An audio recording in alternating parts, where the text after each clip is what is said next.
Okay. Chapter 11. A tongue gives sound to joy and sing of hope and promise on Dragonwing. Domik caught her before she left the dining hall the next morning. That sea song you sang at the gather, would it take you long to note it down? I've never heard it before. Manoli wasn't sure from his frown if he blamed her for that oversight or not. Master Robinson wants sea songs inland and land songs on the seaside. Domik looked annoyed until he saw Manoli's expression. Oh, I agree with him in principle, but he wants things done now. With the journeyman to be posted today, he wants as many copies to go with them as possible. Save trips later. I can make several copies as easily as one, she said. Domik blinked as if he'd forgotten. Of course you could. And a mighty neat hand you've got. Even old Arner had to admit that. For some obscure reason, this amused Domik. He continued in a much better humor. Can I go get my drawing stuff? All right, then. To save a lot of use... Oh, you're going upstairs. Okay, hold on.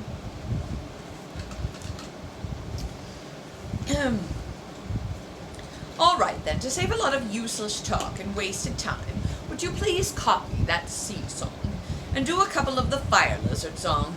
I'm not certain how many Arner has completed, and you got a taste of his attitude yesterday. Manoli grinned. You remember who to go to if you need more materials? Dermetli's his name. With that, he left Manoli, but he whistled absently as he strode toward the now closed door of the main hall. Sea songs inland and land songs on the seaside, thought Manoli as she climbed the steps to her room. She wondered just how Yanis, her father, would approve of land songs at Half Circle Seahold. Well and good.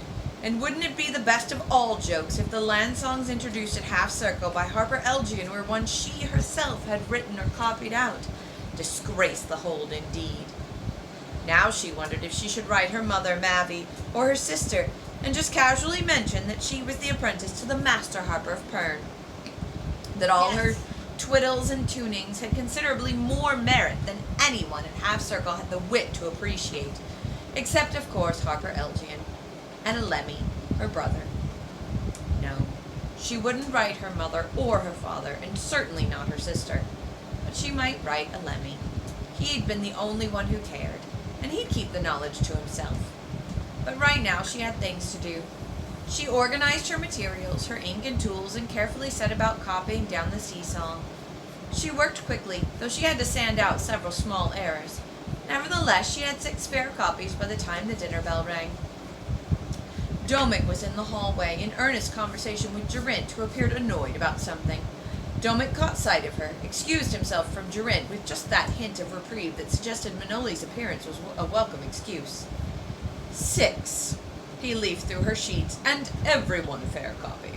My thanks, Manoli. Can you do... No. You must work with Shonager this afternoon. I'd need more paper, Master Domik, but I'll have time to do 2 or 3 more copies before supper if you need them. Domik glanced at the slowly filling dining room. He took her hand.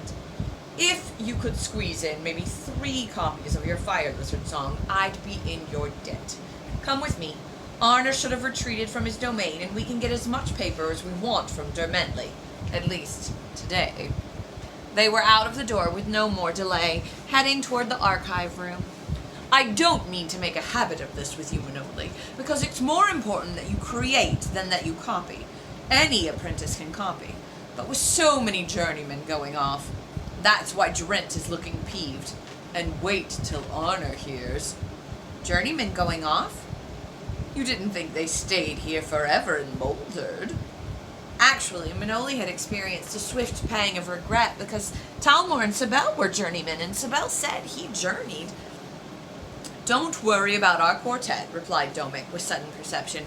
It's one thing to send away someone who's really needed here, and quite another for a master to refuse to let a qualified journeyman go out of the hall because he'll be put to the bother of training a new assistant. The whole point of the Harper Hall is to extend knowledge. Domik's eyes swept wide to include all Pern, not to confine it, and his right fist made a tight ball. That's what's been wrong with Pern. Why we haven't really matured. Everything's been kept in shallow little minds that forget important things. that resist new knowledge and experience. He grinned at her. That is why I, Domik, composition master, know that your songs are as important to the craft hall in Pern as my music. They are a fresh voice, fresh new ways of looking at things and people, with tunes no one can keep from humming. Would you ever leave the hall? Asked Manoli, greatly daring. She was storing up his words to think about later. Me? Domik was startled and then frowned. I might, but it would serve little purpose. Might be good for me at that. Then he shook his head again, rejecting the idea. Perhaps when there's a big occasion at one of the larger holds or another craft hall, or a hatching. But there really isn't a hold or craft that needs a man of my abilities. Domik spoke without conceit and also with modesty. It was a fact. Do masters always stay in the hall? Shells, no. There are any number assigned to the larger holds and craft halls. You'll see. Bentley, just a moment. And Domik signaled the journeyman, who was about to leave by another door at the far end of the archive's well-lit hall. Manoli just had time to get to her room with an armload of supplies and off to the dining hall before everyone sat down. It was true that Master Durant and Master Arner wore expressions of sullen discontent. She wondered who was leaving, but she had no time to speculate. There was dinner, and then her lesson. No sooner was she released by Master Schoeniger than she returned to her copying, this time of the Fire Lizard song. At first she felt awkward copying her own music. Then she began to relish the notion. Her songs going inland so that people would get some understanding of seaside creatures that had once been thought to be pure invention. That lovely old sea song, one she'd heard at Half Circle since her first conscious appreciation of music, was a fine one to teach inland people how the seaman regards the broad ocean. Domik's attitude towards her music had been reassuring, too. It was a relief to her to know that there was no awkwardness between them. He thought her songs were serving a purpose, and that suited and pleased her. It was, Manoli thought, one thing to work hard day in and day out to bring in food enough to feed oneself, one's family, and one's hold. It was quite another thing, and vastly more satisfying, to provide comfort for other lonely minds and tuneless hearts. Yes, Master Robinson and Tegelen had been right. She did belong in the Harper Hall. Before she realized how time had flown, it was evening. She carefully put away her instruments, the ink and the unused sheets, delivered the music to Master Domik's room, and went to the kitchen level to feed her friends. Beauty and the Bronzes were crowded round her when, though scarcely sated, they suddenly looked skyward. Beauty crooned softly in her throat. Rocky and Diver answered, as if agreeing with her. Then all three again demanded food. What was that all about? Asked Peemer. Manoli shrugged. Will you look at that? Peemer cried excitedly, pointing skyward as 3, then 4 dragons appeared in the sky, slowly circling down to the wide fields. And your fire lizards knew! Do you realize that, Manoli? Your fire lizards knew there were dragons coming! Why would dragons be coming? Manoli asked, and that lump of fear grew a few sizes larger. It isn't time for Threadfall again, is it? She doubted that Lord Sango would send dragon riders to discipline a mere apprentice. I told you! And Peemer sounded exasperated with her obtuseness. The masters were closeted yesterday and today, reassigning journeymen. So... And he shrugged as if that explained the presence of dragon riders. The dragons transport them to the new holds. 2 blues, a green, and... Hey, a bronze! He was impressed. I wonder who rates the bronze. Now the Fort Hold Watch Dragon bugled a welcome and was answered by the circling beasts. Beauty and the other fire lizards added their trill of greeting. Oh no, Peemer groaned. They're landing in the field and we just got it cleaned up. Dragons are not runner beasts, said Manoli in a tart voice, and don't stuff Lazy, Rocky, and Mimic so fast. They'll choke. You'll see the dragon riders soon enough, I expect, if they're coming here for the journeymen. Peemer was not the only apprentice with sharp eyes. Soon the courtyard was spotted with groups of curious lads. The dragon riders strode out of the shadows of the arch, and Manoli distinguished the colors of Istin, Iga, Telger, and Bendon Weirs on the dragon riders' tunics, and none of them a watch dragon rider wearing the colors of Bull. Then she recognized the Bendon dragon rider as Tegelen. Manoli! I've got him for you, he shouted across the courtyard, waving an oddly shaped mass above his head. He spoke to his companions, who continued onward to the steps of the hall, where Domic, Talmor, and Sibel waited to greet the dragonmen. Tegelen then strode at an oblique angle toward Manoli. As he neared her, she realized that he carried a pair of boots by their laces. Boots tanned blue with cuffs of blue-hued wild wary down. Here you are, Manoli. Felina was in a state, worrying that those light slippers would wear out before you got these. I see the toes are going, aren't they? Keep you on 'em here, are they? But you're looking good. Say your fire lizards are growing, aren't they? He beamed approvingly at Manoli, then at Camo and Peemer, whose eyes were enormous at this proximity to a real bronze dragon rider. Glad you've got some help. This is Peemer, and that's Camo, and they've both been marvelous help. Will this lad be ready for a fire lizard then? Asked Tegelen with a sly wink at Manoli. Why do you think he's helping me? Asked Manoli, unable to resist teasing Peemer. Ah, Manoli. Unexpectedly, Peemer was blushing, eyes downcast, and so thoroughly out of countenance that Manoli relented. Truly, Tegelen, Peemer's been a staunch and true friend since the first day I got here. I couldn't manage without him and Camo. Camo feed pretties. Camo very good feeding pretties. Tegelen gave her a startled look, but he slapped the drudge affectionately on the back. Good man, Camo. You keep on helping Manoli with her pretties. More food for pretties? Camo perked up. No more now, Camo. Pretties aren't hungry now, Manoli said hurriedly. Have you finished with Camo yet, Manoli? Abuna appeared at the kitchen door. Oh! She was startled to see the company her drudge was keeping. Camo, help Abuna now. Pretty's fed, Camo. You help Abuna. Manoli gave Camo the customary turn and pushed toward the kitchen. Now, Manoli, you sit there on the steps, said Tegelen, pointing, and try these boots on. Felina gave me explicit instructions that I was to see if they fit. Because if they don't... Tegelen left the threat hanging. They ought to. The weird tanner took my measure, said Manoli, as she discarded the worn slippers and put on the right boot. I don't see how he could miss, even if my feet were still a bit swollen. Oh, it fits. It fits just fine. And so soft inside. Why... And she put her hand in the left boot. He's lined it with soft hide. You'll need the double protection, Manoli said to Tegelen, and then his face took on a look of pure mischief, particularly if you do any more running. I'm not running anywhere anymore, she said firmly, and hastily forgot about Lord Sangle and Pona. Please thank Felina, and give my love to Miriam, and thank Minora and everyone. Hey, I just got here. I'm not going anywhere yet. I'll see you before I go, but I better join the others now. And a dragon rider, a bronze dragon rider, brings you blue Harper boots. Peemer's eyes were enormous with astonishment as they both watched Tegelen's lanky figure striding toward the hall entrance. I don't suppose they wanted to waste leathers they'd already cut to fit me when they thought I'd be staying on in the weir, Manoli said, nonetheless deeply touched by the gift. She wiggled her toes against the smooth, soft hide. She wouldn't need to bother Sylvina for new footwear now. And Harper blue. Why, she was Harper Garv from head to toe now. The supper bell rang, and the curious knot of boys and journeymen blended into a throng, converging at various speeds on the steps. I think I kind of got a pen. Okay, give me if you want to grab one of the other pens from over here, you can, but I'm going to keep... You can look, but I'm going to keep reading. Okay.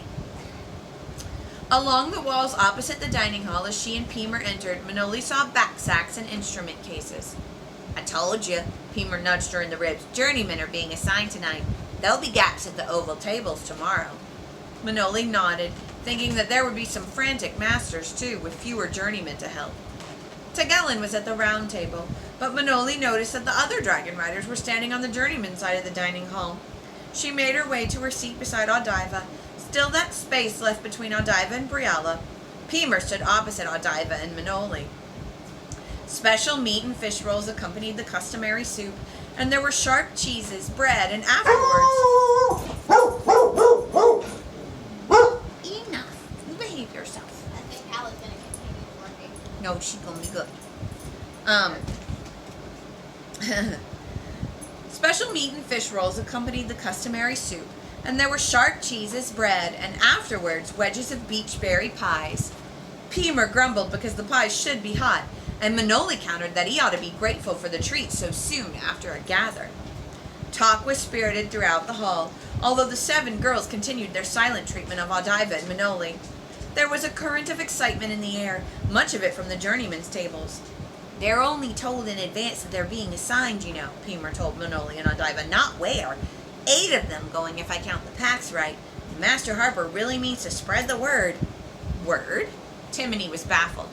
"Don't you listen to anything, Timony?" Pemer was disgusted. "Bet you not one of those journeymen is going back to his own Holder craft hall like they used to do. Master Harper set on shuffling everyone around, cross-crafting with a vengeance. They all got copies of your songs, Manoli?" Suddenly, the moment everyone had been anticipating happened. The gong shimmered, and before the metallic tones had died away, the hall was still. Every eye was on the Master Harper, who had risen from the table. "Now, my friends, without further ado, and to permit those holding their breaths to breathe, I will announce the postings." He paused, grinning, as he glanced around the hall. Then he looked across the apprentices' table to the journeyman. "Journeyman Farnell, Gar is your assignment in Ista. Journeyman Sephron, please do what you can to improve understanding and extend enlightenment in Telgar at Balinhold. Journeyman Campiol, you are also Telgar bound to the Minecraft Hall under Fassenden. See what you can do to improve the quality of metal for our pipes and brasses. Journeyman Dermentley, I'd like you to assist Wanzer, the Starsmith at Telgar Smithcraft Hall." There was a murmur of surprise from Dermentley's companions. "You have the finest hand with drafting, and while I am sorry to rob Master Arner of his most accurate copyist, your efforts are essential if Wanzer's studies are to progress and be properly recorded. There's a small sea-hold on Egan River mouth that requires a man of your tolerance and good nature, Journeyman Strud. I also want you to keep an eye open on the beaches for possible fire lizard mounds. You are, however, to report them to your holder, not to me." The regret in the Master Harper's voice caused a ripple of amusement to run through his audience. "Journeyman Deese is also Egan-bound, to the hold. Harper Bantor needs a young assistant. He's a dab hand at bringing on a good Harper to understand the complexity of a Master Harper's job, and you've the new songs to give him as well. Journeyman Patillo, it's no sinecure, but I need your patience and tact at Bitra to bolster Harper Fransman." "What do you need?" A seahole that needs a sturdy person. Check for fire lizards near the beach. I wonder what seahole that could possibly be. It's not. It's Egan. Journeyman Ramini, Lord Asganar at Lemos, has asked for someone from Master Gerent's hands. You'll work principally with woodsmith Benelek, and I don't think you'll find that too onerous a task with such wood as Benelek dries for us. However, be sure you're on hand to choose the next consignment of wood for our use, and Master Gerent will bless you. Will all the journeymen please come to the great hall for a farewell cup of wine? Bendon wine, of course. But first, I've one more very pleasant and unusual announcement. To be a harper requires many talents, as you all ought to realize by now, and he frowned at the very youngest of the apprentices, who giggled nervously. Not all of these skills need to be learned within these walls. Indeed, many of our most valuable lessons are more forcefully learned at some distance from this hallowed hall, and he frowned at the journeyman, who grinned back at him. However, when the fundamentals of our craft have been well and truly learned, I insist that we hold no one back from the rank they are entitled to by knowledge and ability, and in this case, rare talent. Sibel, Talmor, since neither of you will resign in the other's favor. A silence emphasized by Pemer's tiny gasp of astonishment fell over the dining hall as Sibel and Talmor rose from their table and walked up the aisle by the hearth. They stopped. Startled, Manoli looked up at Sibel's shy grin and Talmor's broad smile. She couldn't grasp the significance of their presence, though she heard Godiva's cry of joy and saw the stunned amazement on the faces of Briala and Timony. She glanced wildly about her, saw Master Robinson grinning, nodding, gesturing for her to rise. But it wasn't until Pemer kicked her on the shins that she shed her paralysis. "You're supposed to walk the tables, Manoli!" Pemer said in an audible hiss. "Get up and walk! You're a journeyman now!" You've made journeyman! Manoli's a journeyman! Manoli's a journeyman! Echoed the other apprentices, clapping their hands in rhythm to their chant. Manoli's made journeyman! Walk, Manoli, walk! Walk, Manoli, walk! Sibel and Talbot took her by the elbows and lifted her to her feet. Never saw an apprentice so loath to take a walk, muttered Talmor under his breath to Sibel. We could carry her, Sibel said in a whisper, because between you and me, I don't think her legs are going to walk. I can walk, said Manoli, shaking off their helping hands. I've even got Harper boots. I can walk anywhere. The last vestige of anxiety lifted from Manoli's mind. As a journeyman in blue, she had rank and status enough to fear no one and nothing. No further need to run or hide. She'd a place to fill and a craft that was unique to her. She'd come a long, long way in a 7-day. The pulse of her words suggested a tune. She'd think of that later.